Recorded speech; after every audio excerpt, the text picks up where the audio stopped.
Conquer TV. I'm Shali and of course John Jay. There we go. So today we're sitting with Jaystar. Yeah, I'm so you doing? excited. Thank you for joining us. Thank you so much for the opportunity, man. Appreciate And I it. love your patience, by the way. Thank you. You will never know why. The music industry prepares you for things like this. Hurry up and wait, you know? So don't worry, I got you. And I learned. Okay, so the first thing I want to ask is, what would you rather do besides music? Besides being dead, I don't know, music is everything to me. It's the first thing I heard, it's the first thing I did, it's the first thing I ever tried.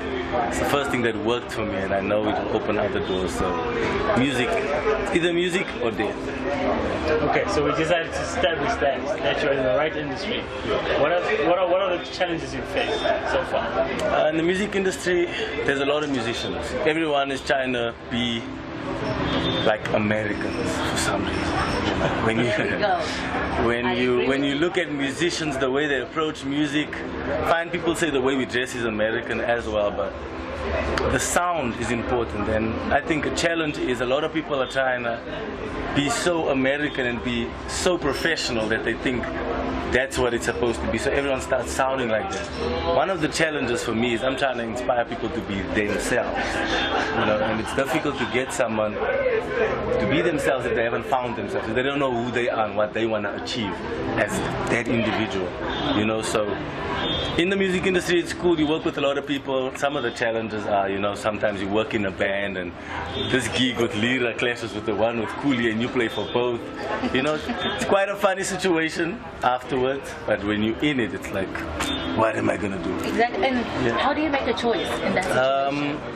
I go on loyalty. If you book me first, that's where I'm going. Even if the gig pays $500, if you book me, I'm gonna do your gig regardless of who else books me. Because I think when you're loyal to people, you really make a big impact in their lives, and they will never forget you. They'll always work with you. That's been one of my strong points. I always stick to my commitments. Wow. So take us back. Really, you always wanted to be a drummer. Really, when did you realize that this is my thing? Do it or die. The family is big. I have to start there. How big is big? 12 kids. Wow. I'm number 7. The 2 boys before me, they play guitar and bass.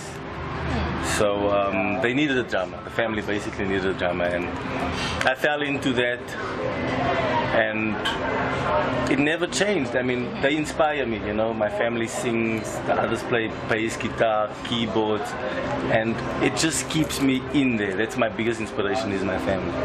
Wow. So that's basically 12. Foundation. You don't 12. fight, always laughing. We fight. A We lot. do. No. Actually not. Like, we don't fight a lot. People would think 12 kids would be cattish and fighting and all that. But if you see us, we're the craziest people you'll ever meet. When we get on stage, we're the livest people you'll ever see perform. But then back at home, we chill. Like, we get along more than we fight, which is a good thing. Nice. It's rare for drummers to be talented and be hardworking at the same time. And we've seen you on the scene for so long, which means you're doing something right. Yeah. Do you think you've got talent, or you're just a hard worker? If this is not talent, then I think God gave me this gift, man. I think it's a gift. Because when you work hard, you turn talent into a gift. Because you can only re-give a gift, but you can't re-give talent. So when you see me perform, I'm giving you a part of me. The part that you don't see, the hours I put into drumming, all the sacrifices I make to do what I do and how I do it. That is a gift that I'm giving over. So I've taken it much more serious than other people. I don't like people to act as if, it's fine. Fine, we'll just get another guy or whatever. For me, it's like, do you understand how serious I take your music?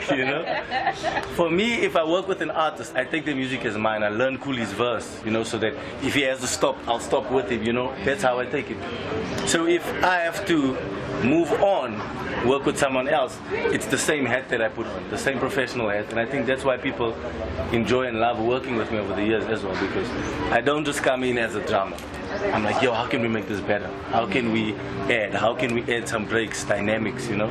So I think that's part of the package that I bring as Jaystar, you know?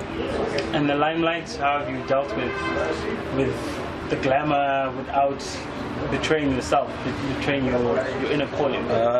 Me, I'm just a people's person, man. You know, like I'm never like, oh, no pictures, no comments. No.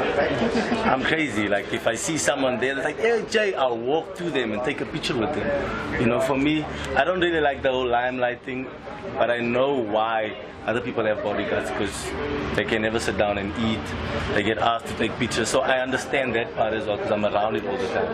But for me, I let the people pull me wherever, you know, for now, while. Yeah, like if someone says, hey, come take a picture with me, yeah, you know, I'll take a picture. Like I don't really. So have you ever experienced some crazy, crazy female fans, or maybe there are crazy male fans? There are crazy female fans. The craziest thing that has happened to me basically it happened in Kenya. Tell me. Two guys came up to me in the middle of a club or something, and this guy went on his knees. Oh. It's like, yo, Jay! And I felt so like, what do I do? Everyone's looking at me, you know? And things like that humble me a lot, because when you're in South Africa, it's cool. People are like, hey, that's just Josh. You know? And you go out and you don't expect people to know you, but they actually do know you. Wow. And then I get such a reception. For me, that was like very humbling. You know, so fine, females go crazy for certain things. I don't even know why, you know. But like, if someone appreciates my gift, that really means a lot to me, you know. Some girls like cute guys, they love six packs and abs and all those things. That's fine, that's out there. But if you really want to see someone live, come and watch me play. And if you appreciate that, then I will really, really, really give you everything I've got. Do you have a girlfriend, by the way? No, I'm single. Why not? One of the challenges of being a musician is you cannot find people who will stand by you and will believe and, you know, like trust. Because regardless of how trustworthy you are and how firm you are in your beliefs, whatever's going on in there, it will destroy the relationship, ultimately. So that's a challenge. You go away for 2 months, you go away for a month, you know. They assume whatever. You come back, you're like, yeah, I've got gifts or whatever, and then you find out you've been messing around while I've been, you know? Toiling. So right now, Jaystar, I'm on the market, you know? I'd love to. Ladies, he's available. I'd love to find that person, you know? Yeah. Because as a musician also, the other challenge is you can't do it alone. You need that support, you know, because our income stream is like this. That's one of the challenges that people need to know. You will not make a lot of money in the beginning. You will make 10,000 rand, then you'll make 500 rand. Then you'll make 2,000 rand, then you'll make 25,000 rand. That's how it goes. So if you're going to have a partner, you have someone who's either doing something with a stable income and then you can build together. You know, so I'm at that point where the moment I meet that person, she'll find me running this race. You know. She's not going to find me like, age Joe, age these chicks. No. I'm working 100% of the time. And what will motivate me is if she's also like a pusher, a go-getter, you know? That's what it is. That's all I need is motivation. I don't want someone to complain about their lives and, you know, obviously we'll speak, but I need motivation around me all day, every day. That's the way. So, I mean, just take us a bit back. When would you say you had your major big break in the industry? I think when I met Alexis Faku. I met Alexis Faku and he was Denike's MD at the time. And he just called me, started calling me for Denike, Lohiso, and Lamini, and we would go to Dubai and everything. And I think when people saw that, when people saw me doing those things, that's when they really took me serious, you know, because they know Alexis is a legend. If Alexis calls you, you're really doing something right, you know. So I was really honored, and I think for me from there, that was the break. That was the break I needed for people to see that this guy can stand on his own and he adds a lot to the performance. So, yeah. So just like how Alexis helped you, have you helped any other upcoming artists? Yeah, man, like I've got drummers that if people call me and I can't make it, I send their numbers. I'm like, yo, these guys call them. I always try and put people on. Like I've got a younger brother, Maestro, who's actually in my band, Sycamore Tree. He had to go to a matric banquet, and the night before I was like, yo, I need you for Brian Temba. Tomorrow morning rehearsal. And he's like, yo, but I've got the banquet.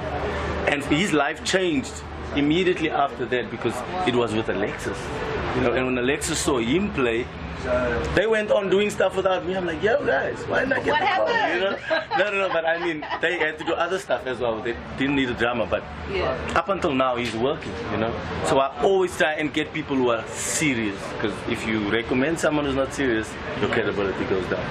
So I look for people that I see, yo, this person will die for this thing. I want to work with you. That's it. Because that's me. I only have this. There's nothing else. There's no cushion. If I fall, it's going to be because I was not serious enough with my music. And have you done anything within the community to make it easier for people to break through? People in the community, Eldorado Park, where I'm from, where South Africa is from, home of South Africa, there's a lot of talent, and our hood has a lot of bad publicity. But there's musicians there, and I'm working with a few rappers. Every Wednesday we get together for what happens in the boom boom room. That's what I call my bedroom, and we jam. And I've got local talent coming in and just jamming with me. So I show them, yo, like, this is how it works out there. I chat to people. I always have like drum workshops and clinics where I inspire people and just talk to them and let them know what they need to do to get to this level. There is no map, there is no way, because it won't happen the same for everybody. True. But you can guide people so that if they are faced with challenges, they know, okay, this is supposed to happen. So, I mean, it's amazing and so inspiring to hear this. And when you're really going through a tough time, what do you sit somewhere alone? Do you have a getaway spot? What do you do? Play drums. You go sit and you play drums until the solution comes. Wow. Until you feel better. That's the antidote. That's the cure. There's nothing else that makes me feel better than drums. It's the happy place, Because growing up, we didn't have a lot. It was either you go play soccer, you do drugs, or you stay at home. And at home was church in the backyard. So there was drums there. So every day after school I would rush home. My homies would follow me with their cases and watch me play. And I'd just go in. So at any point when something goes wrong, even as a kid, I'd be like, just leave me, I'm gonna go play drums. And I'd sit there and I'll come in and I'm fine after that, So I created that space for myself where regardless of what goes on, drums are there. But our church was broken into and they stole all the drums. So for almost 2 years I didn't have drums. Playing for Danny K, I didn't have drums. I started off not having drums. And I had to play drums in my mind. I think that's when I lost my mind. But I read a book, Mind Power, and they were talking about how they have guys shoot hoops, the others just visualize themselves shooting hoops, and the others not practicing. And when they brought these guys together, the guys that actually did well was the guys visualizing themselves making the shot. And I took that principle and I applied it to not having drums, because I didn't have drums at the time. So I practiced so hard, and when I get on the drums, I could do all those things. Wow. And right now, I still apply it in my life. When I'm away, when I was in Seychelles Island with Lira, I took coconuts and I was beating them. I was so homesick. You don't understand. I was so homesick. And I was playing and it felt so good. It's like, yo, this is a different place. There's sand, there's a beach. I didn't grow up like this. But yeah, I'm sitting on a young hill, eating coconuts, So for me, like I said, there's never not a reason to play, because if you know what will make you feel better, do it. It'll make you feel better. Don't kill yourself if you know you've got a cure. So I've created my cure. There's never gonna be any suicidal thoughts in this area. Not anymore. Never. No. Got too much things I'd like to achieve in this life. Okay, so the last thing I want to ask you is your endorsements. How did that come about? Danny K. When I worked with him, found out that, oh, Josh, are you endorsed? I said, no, I don't even have a drum kit. Let's set up a meeting. We set up a meeting, had a few chats, I played a bit, and they endorsed me like 8 years ago. You know, Yamaha, and then Zildjian endorsed me as well, the cymbal company. Sticks, recently, very recently, I got a Promark endorsement. Always wanted it. Nice. Other people's been approaching me, and I'm like this. If someone says, Josh, we can give you this stick. If I'm asking God for Promark, and you come with this, I'm like, I'm asking God for this, he won't give me this. Because the last time when I asked him for Zildjian, he gave me Zildjian, you know? So a lot of opportunities came for me to have different brands and sticks endorse me. But because I know what I wanted and what I'm asking God for, that really came through. So now I'm asking God for a house. Oh, If anyone's out there, you know? And it's definitely coming, right? Yeah, I believe that. So you've got the full thing. Yamaha, Yeah. Zildjian, you got Promark. Yeah, maybe a young Remo wouldn't bad, you know? Wouldn't be bad, like if I can get Remo heads, but yeah. Okay, so what would you say to people? You know, there are so many people watching the show, people who look up to you, you know, and wishing and praying and hoping that one day they'll be on your level. What advice would you give them? You know, see yourself there. You know? Visualize it. If you can't see it, no one will see it. No one knows what's going on in our heads. When you close your eyes, no one knows what you see. So you don't have to lie about it because no one saw it. So what you have to do is that dream that's there, make it a reality for yourself. Feel the way you would feel if you've achieved it already.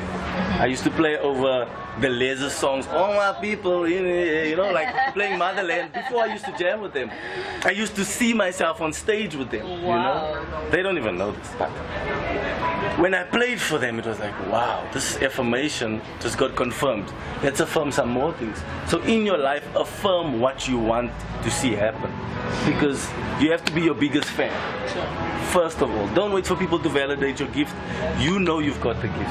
Push that. And always reinvent yourself. Be different. Don't try to do what other people are doing. Do what's out there your way. Like drumming, there's a lot of drummers. But I know I do drumming my way.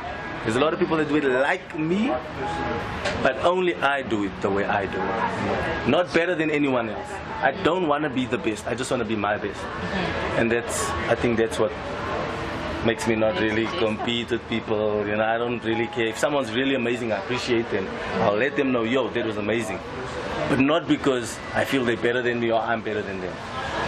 You have to appreciate people to let them know that, yo, This is what it is? yeah, this is what it is. Wow. Jaystar, thank you so much. Thank for you joining guys. us.